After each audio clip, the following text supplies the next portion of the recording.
The year was 1959. The place was a Little League field in the high desert. It was here that I got my first baseball card. It was a Gil Hodges. 2 years later, my dad took me to see my first big league game. Dodgers versus the Pirates, Los Angeles Coliseum. Gil crushed a home run over the left field net. Later, I stood in line to get his autograph at our neighborhood supermarket. My heroes have always been my dad, my grandfather, my uncles, and Gil Hodges. It's amazing. He's been gone now almost 21 years, and people talk about him like it's 6 months ago that it just happened. I think it's just more or less the way people feel about him, not only for what he's done on the field, but the way it kind of was off the field, too. It was a great childhood that I had, and I'm very fortunate to have a great dad. Gilly and I roomed together, and he was quite a man. I mean, he had a dry sense of humor, from Indiana, and the salt of the earth, as they say. What a great guy. A great gentleman, fine, upstanding man, good Catholic. And you know, you can't knock Gil Hodges. By golly, I haven't heard anything negative about Gil Hodges. When I played with him for quite a few years in Brooklyn and in Los Angeles, I never heard anything negative about Gil Hodges. I don't believe there was anything negative about him. Gil was a very, very unique person, a very special person. He was an outstanding husband, very devoted son, great father. He was just very special. And besides that, not only his capability as a manager or a player, Gil stood for so much that America would like to stand for. And I think it's so important that someone like that should be in the Hall of Fame.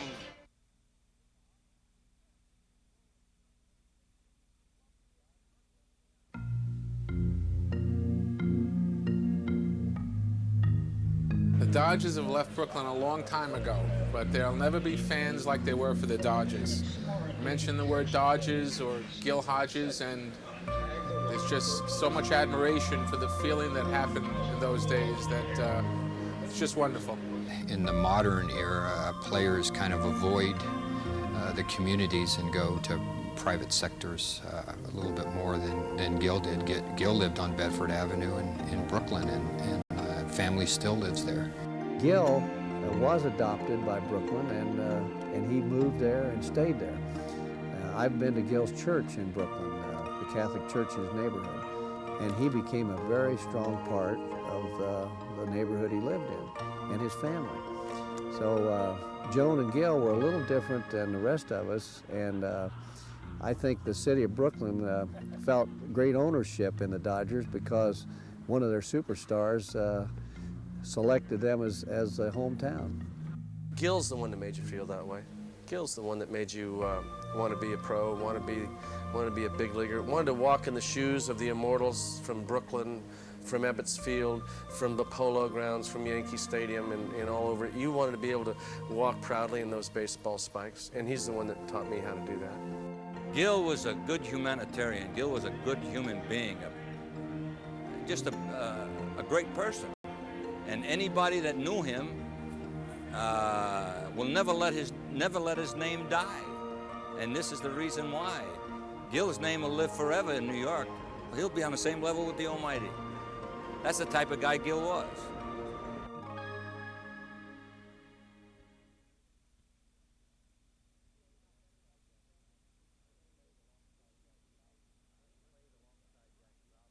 He played alongside Jackie Robinson on the first base side, and Reese was on the shortstop side. Gil's personality somehow transmitted to the fans, and they saw this genuine individual with great skills, but had this passive, warm gentleness about him that I think, kept the atmosphere right for Jackie's entry into baseball. And with Reese on one side and Hodges on the other, I really feel that Gil made a great contribution in that sense. I can't really speak for Jack, except to say that he respected Gil a great deal, both as a player and as a person. He was one of the few players that Jack and I spent time with off the field and enjoyed, both Gil and Joan. We were very, very close. I was one of the first persons that Rachel had befriended, and I was very close with Rachel. I used to hold Jackie Jr. on my lap. You know, I was born in Brooklyn, and there was only one Jackie Robinson, really. He was absolutely the greatest. Joan is a very effusive, warm person who is very open and willing to make contact. And I think with her assistance that Gil and she saw to it that we got together. And we enjoyed them beyond just those gestures. We enjoyed them enough to see them over and over again. And so again, Jack was just, and I too, were just devastated by the loss of Gil, because it was so sudden and something we couldn't have anticipated, and it was like a really good guy, you know, had gone. I think one of the nicest things I heard when Gil passed away, Howard Cosell asked Jackie, who was very, very sick at the time and had just lost his son the year before. He said, "Jackie, just tell me real quickly, what do you think of today? What does it feel like to lose someone like Gil?" And he said, "The best tribute I could possibly pay Gil at this moment is to say that I feel the way I did when I lost my son." And those are very, very strong words. I propose a Hall of Fame standard that is a player's 10 best non-consecutive seasons, which must average at least 140 games, 500 at-bats, 150 hits, 30 home runs, 90 runs scored, 100 RBIs, 20 stolen bases, more walks per season than strikeouts, a .280 batting average, and a slugging percentage of over 500. If a player equals or exceeds the 10-year average in 7 out of the 10 categories, they would automatically qualify for the Hall of Fame. After all, the season-ending numbers, the stats, determines a player's fate. These statistics preserve the legends of the game. Players are ranked in degrees of greatness by their stats. Such a standard, that is based on a player's season-ending statistics for a 10-year career, should be the yardstick used to determine their place in Cooperstown.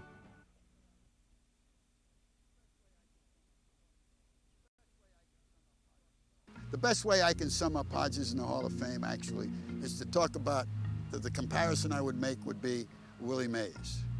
In my lifetime, I think Willie Mays was the best ball player I ever saw. Whatever your yardstick is for a ball player, Mays could pass it.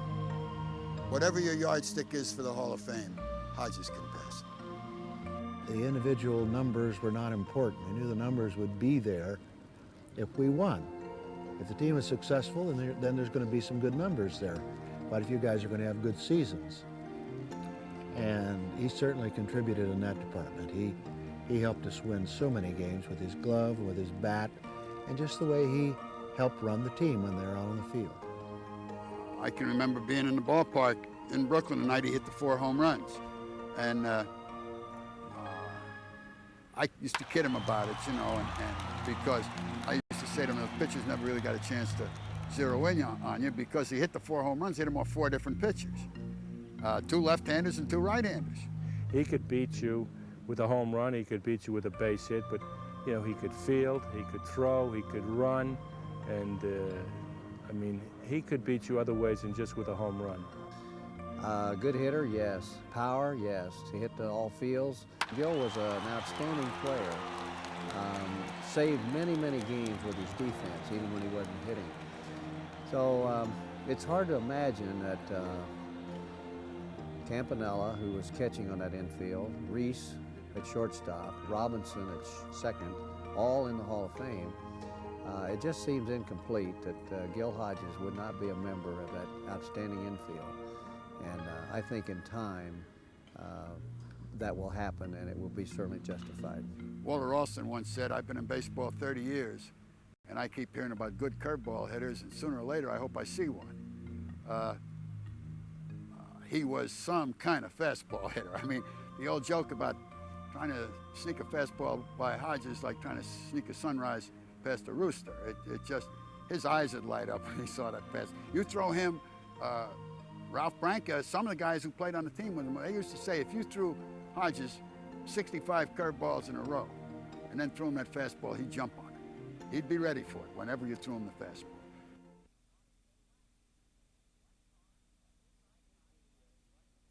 Well, I think the selection committee is composed of writers who have been writing baseball, covering baseball for 10 years. I think it really should be expanded. Now, when they started the committee and the group of people to elect the people to the Hall of Fame, the only coverage they had in baseball at that time was baseball writers. There was no television and extremely little, very little radio coverage. So the writers were the ones that saw them play, certainly the rightful ones to pick them. But now with the expansion of the media coverage, with baseball being covered by television and radio and writers, I really believe that you'd get a truer picture if you allowed television and radio to bona fide people, obviously, to also vote on the Hall of Fame. You have to remember Gil Hodges because he was an outstanding player, an outstanding citizen. He made the plays when he had to. He knew who was running, how much speed they had, and that's part of the game. If somebody was bunting and a guy on first base, he'd recognize how fast you were or who he was on first base going to second base. And he had an outstanding mind for baseball. He was just an outstanding baseball man. One memory I have as a youngster, I was 16 years old. I remember going to Yankee Stadium when Don Larson pitched against the Dodgers in the World Series. And Gil Hodges almost broke up the perfect game by Don Larson. I remember Mickey Mantle made a tremendous catch going from center field to left center field. You know, nobody would have really heard that much of Don Larson if that catch wasn't made. By meeting or exceeding the standard in 8 of the 10 categories, Gil's 10 best season average ranks 5th amongst the other first basemen who presently reside in the Hall of Fame. Such a distinguished playing career, coupled with his successful stint as a manager, where he steadily improved the floundering Washington Senators and then guided the Miracle Mets to their first World's Championship, should, in my opinion, make him a natural selection for Cooperstown. This is the first weekend he's a manager. Somebody hit a ball that bounced into the left field seats in the Yankee Stadium.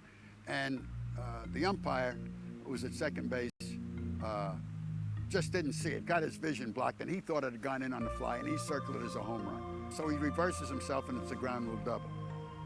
So here comes Hodges. Hodges runs out to second base, and he talks to the umpire and everything. Now he goes back to the bench. Well, Ed Runge was the plate umpire. And Runge evidently thought that Hodges was showing up his partner at second base. So Runge kind of backed off a little from home plate and he yelled into the bench, "I always heard you were a good fella. I guess I got bad information." And a vein jumped out on the side of Hodges' neck and he said, "I always heard you were a good umpire. I guess we both got bad information." Now, ball game ends, of course, and the umpires are in the dressing room, and the second base umpire says, "He didn't get out of line. He didn't call me. He just came out." He said, "I got to come out. You've reversed your decision, but, you know, I understand what happened." But he said he was a perfect gentleman. The next day, now, Runge's at third base.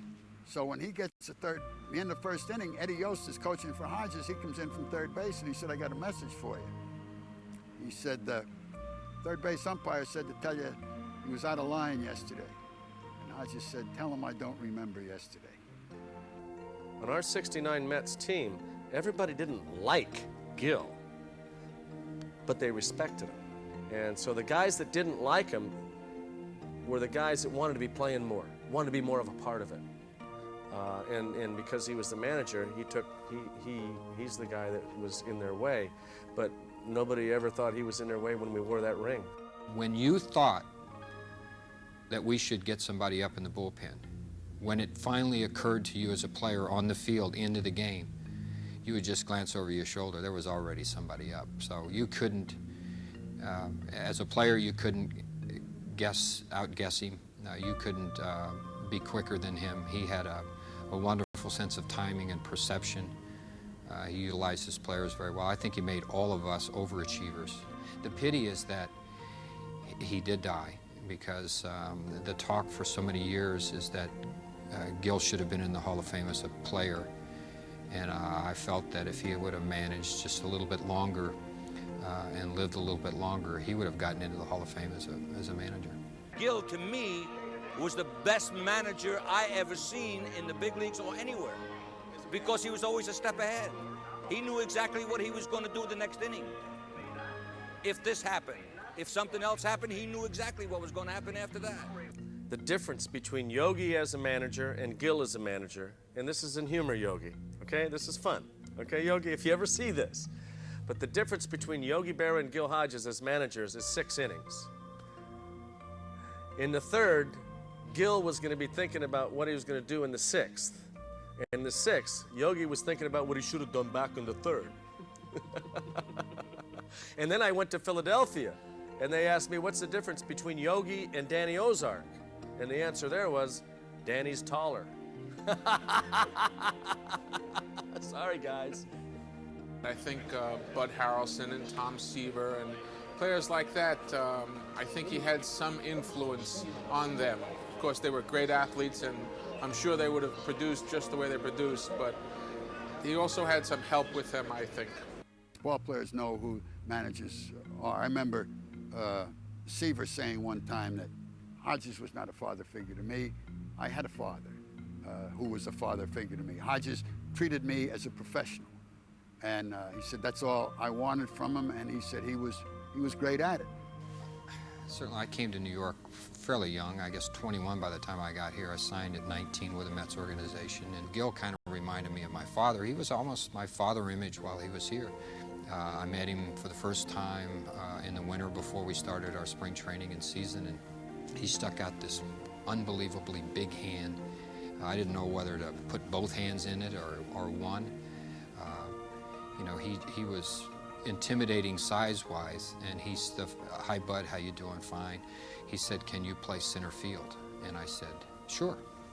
And that's the last thing I ever heard mentioned about center field. I played all my games at shortstop, but I think he got into your mind. He was a guy that was a very clever player, a very smart player, and a very talented player. He was also a wonderful manager, a great motivator.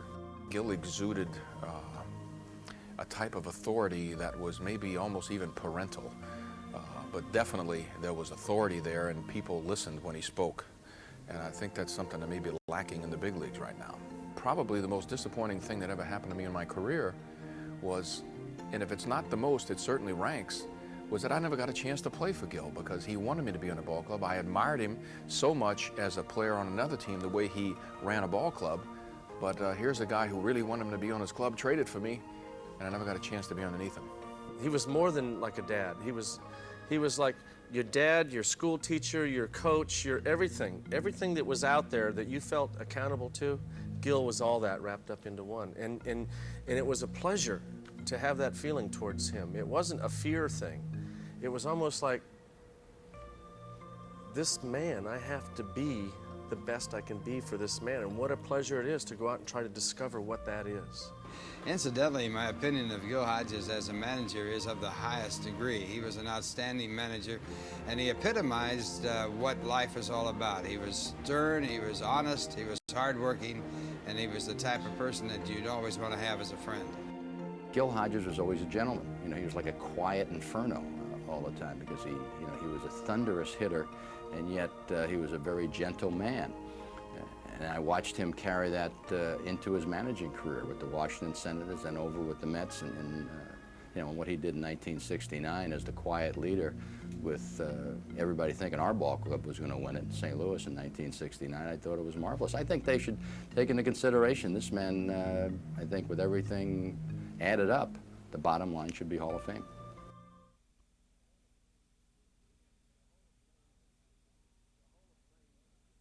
The Hall of Fame should be from character, ability to play the game of baseball, and what you did for the game of baseball. And Gil, no question about it, one of the greatest glove men ever played first. He was a good hitter. He had a lot of home runs. And as far as character is concerned, there's no question You know, it just absolutely 100% for what I'm concerned. Yes, I'd very much like to see Gil in the Hall of Fame. In the Hall of Fame, there's always room for improvement, and there's a lot of baseball players out there that maybe didn't have the recognition or the numbers to be recognized as Hall of Famers as it is today. But in the minds and hearts of the people that knew those guys, they're Hall of Famers in our minds. And maybe someday they'll find a way to categorize some of those qualities in those people like Gil that are borderline statistically, and he didn't manage long enough and he passed away. Maybe they'll find some way to identify character and substance and passion and leadership. Maybe they'll find a way to do that someday. And maybe there's still a chance for some of those guys to get in there. But in our hearts, they're there, and that's what's important. If you just conduct yourself by being the best you can be, let's see how good I can be. Let's try to win. Let's think about winning, not about my personal statistics. I think that exemplifies what a Gil Hodges was all about. My hope is, and my dream, and I think I feel positive, that at the right time, that the Veterans Committee will look at Gil Hodges, as they already have a number of times, among all the others who they have to consider. And I believe Gil will make it. Most of his teammates are in. It may be hard for American League members of the Veterans Committee to say, what, another Dodger? And it may be difficult for them. But I believe that looking at his overall contribution, he'll round out the infield that justifies being in there. I wish they'd get on the ball and get him in, because I'd love to have him have that shrine and his plaque up in Cooperstown along with the rest of us. We look forward to the votes every year, and we hope and we pray, and if he does, it'll be a great, great thing, and if he doesn't, he's in our Hall of Fame forever. Where to now, O kind gentle man, with hands so large and skills so fine, with so much strength but such little time? You play so hard, you try and try, you never give up until you die. So where to now, O fallen hero, with memories so clear of honors to be earned? Where is your deserved glory? When is it your turn? You gave so much with all your heart. Now we look to you to do our part. So where to now, O Gil, my friend? To Cooperstown to make amends, to honor you for your quiet glory, to etch your plaque with the Hodges story. He played so hard, he tried and tried, and never gave up until he died.